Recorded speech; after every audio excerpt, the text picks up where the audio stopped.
reason, which is what the Greeks honored more than anything else, is the thing that solves the problem. A very simple answer to what seems to be an impossible situation.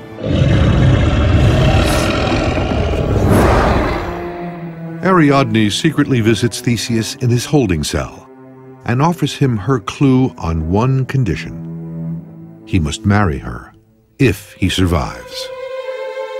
When Theseus meets Ariadne, he's sort of in a bind, right? He's going into the middle of a labyrinth, about to be eaten alive by a Minotaur. And when Ariadne volunteers to help him, he really doesn't have much of a choice. It's either do what she asks or take his chances. And he's not going to take chances.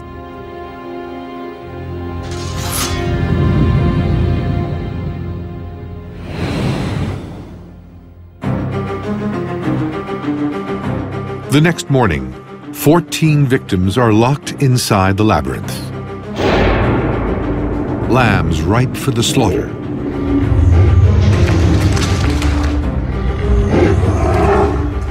With his ball of twine in hand, Theseus leads the way into the maze. Theseus ties off the ball of twine at the door and starts to walk step by step through this dark, dank tunnel. Theseus has been offered as a human sacrifice. It's a concept that is hard to fathom today, but evidence suggests that the real ancient Cretans not only sacrificed humans, they also may have eaten them.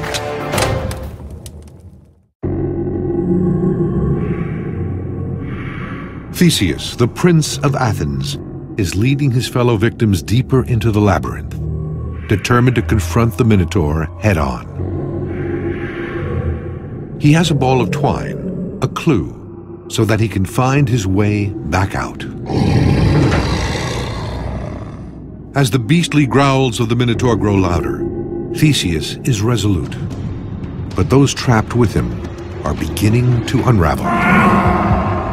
As the victims walk through the labyrinth, one can imagine how terrified they must have been. Just think about going into that dark space, and then as you wandered, not being able to see anything. They knew that somewhere else in this maze, there was this horrible man-eating creature that would devour them.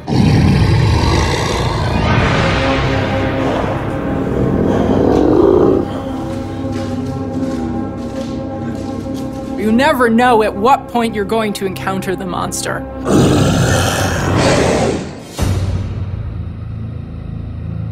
Deep inside the maze, the Minotaur stirs.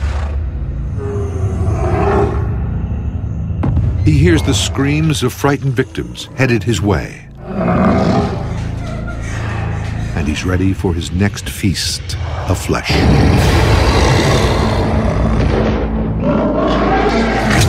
This is the enemy Theseus must defeat in order to free Athens from the tyranny of Crete. So goes the myth. But what is the link to reality?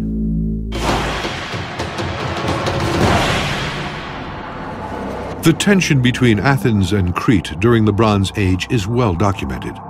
But were the Cretans really as savage as the myth suggests? At Knossos Palace, excavations have turned up possible evidence that suggests some truth behind the story. Inscriptions found at the site have been interpreted by some as offerings made to the gods. Human offerings. There are records of a female servant being offered, and also 10 males being offered. Real people killed in ritual sacrifice, just like the victims of the Minotaur in the myth. The suggestion is that there actually was human sacrifice being practiced on Crete. But the evidence extends beyond inscriptions. There are also bones that bear the markers of cold-blooded murder. In 1979, over 300 of them were unearthed in Knossos. Unbelievably, All of them belonged to children. About 25% of them bore cut marks made by a fine blade, the type that would have been used to remove flesh from bone. The bones had the marks of knives. They had cut marks on the sides of the bones. So it's hard to get around the fact that there was butchery going on here, perhaps even cannibalism. I don't know how else one could interpret this kind of evidence. Sheep bones were also uncovered in the same place as the human bones. All were slashed in a similar manner. These scrape marks look a lot like the kind of marks that result from butchery of animals that are being prepared to eat. This suggests that the ancient Cretans were not only sacrificing humans, but eating them.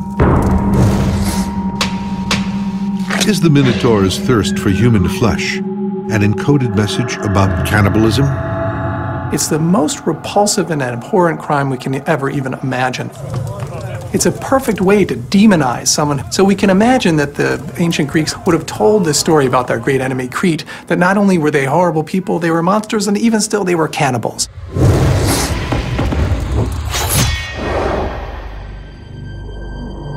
The myth continues. The labyrinth's corridors are cloaked in darkness. It is impossible for Theseus to find his way by sight. But the grunts and growls of the Minotaur are getting louder. They are his compass. His ball of twine, his clue, is small now, a quarter the size it was when Theseus entered the maze. The beast is near. He smells the stench of blood on the walls. He sees the bones of the poor beast's prior victims. He rounds a corner and sees a sleeping Hulk. Even the breath of the Minotaur fills him with fear. But this is the difference between heroes and us ordinary folks. The hero feels the fear, masters it, and pursues the great deed. Theseus ambushes, catching the beast half asleep. Theseus approaches. The Minotaur is startled, jumps up, and attacks. Axe meets sword as man battles beast. The future of Athens and Crete hangs in the balance.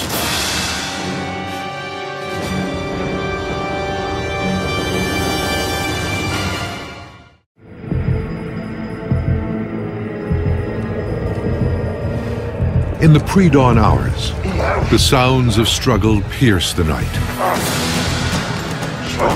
Inside the labyrinth, Theseus has the Minotaur cornered. He then pounces on it, attacks.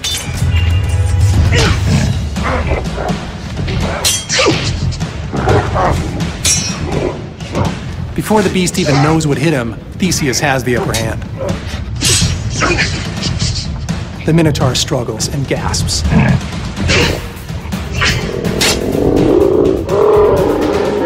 The hero goes in for the kill.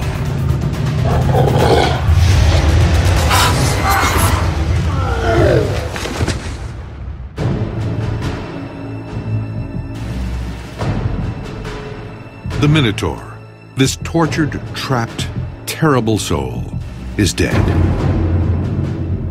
Theseus, son of Poseidon and prince of Athens, has destroyed the curse of King Minos. You can imagine that his heart is pounding, his adrenaline is pumping. He's covered with the muck and blood of this dead beast and all the other human beings that this beast has ingested over the years. That the forces of reason, as embodied by Theseus, overcame the forces of irrationality, as embodied by the Minotaur. But there's no time to celebrate his victory. Daybreak is approaching. Theseus needs to move fast if he's going to escape the wrath of King Minos. Once he's killed the Minotaur, it's not quite over because Minos is not going to be happy about this, of course. So he has to retrace his steps, get out of the labyrinth, and then get back onto the ship.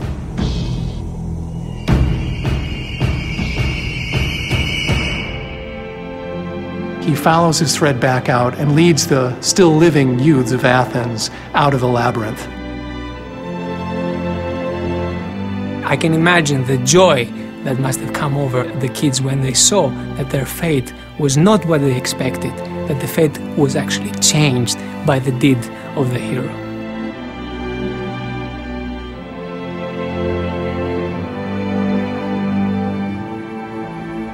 Ariadne, the princess of Crete, has spent a restless night listening for any sign of Theseus's survival. He's promised to marry her if he escapes the Minotaur alive, and she intends to hold him to it. Just before dawn, she joins him, and their ship sets sail for Athens. It's a defining moment in Greek mythology. When Theseus slays the Minotaur, the action is really a symbolic act in which we have a hero of Athens who's finally overthrowing the yoke of Crete. It's a symbol of Greece beating Crete. It's a symbol of human bravery and ingenuity.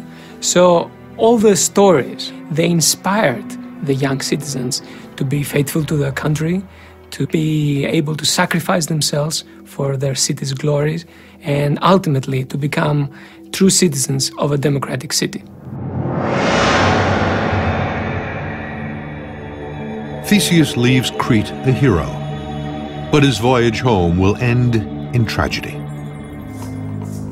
When he left to fight the Minotaur, Theseus promised his earthly father, King Aegeus, that he would hoist a white sail if he returned home alive to signal his victory. Every morning for months, Aegeus would visit the same seaside cliff, looking for any sign of the ship. But when it finally appears on the horizon, its sail is black. The king is inconsolable, thinking his son has been devoured by the Minotaur. In his grief, Aegeus leaps to his death in the sea below. To this day, that sea is called the Aegean, after Theseus's father. When Theseus fails to raise the white sail, the original ancient tale, it doesn't tell us any motivations as to why he forgets.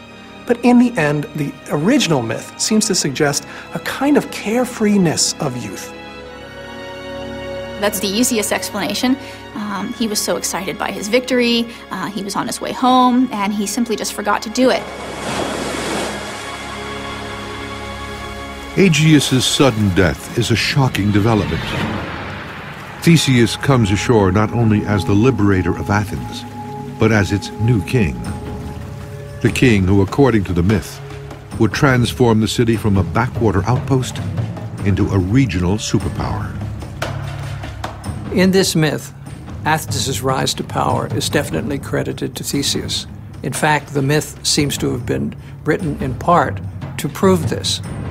In adopting Theseus as their founding hero, the Athenians were really making a statement. They were saying that this long-time domination of Crete was now over, and that there was a new top dog in town, and it was Athens. Athens would go on to become the Greek world's dominant city-state, while Crete would collapse and be conquered. But long after both kingdoms have faded into history, the myth of Theseus and the Minotaur endures. And like every good myth, it reveals insights into human nature that are as relevant today as they were 3,000 years ago. There's a lot of things that one can read into the Minotaur story. You can imagine the labyrinth as being the human mind, a dark place that we constantly explore in our conscious state. The animal nature, the nature that compels us to kill. These myths reveal to us in a uniquely powerful way parts of ourselves that we otherwise keep hidden. Hidden urges and desires, hidden means by which we deal with the world. The most fundamental struggles of human experience.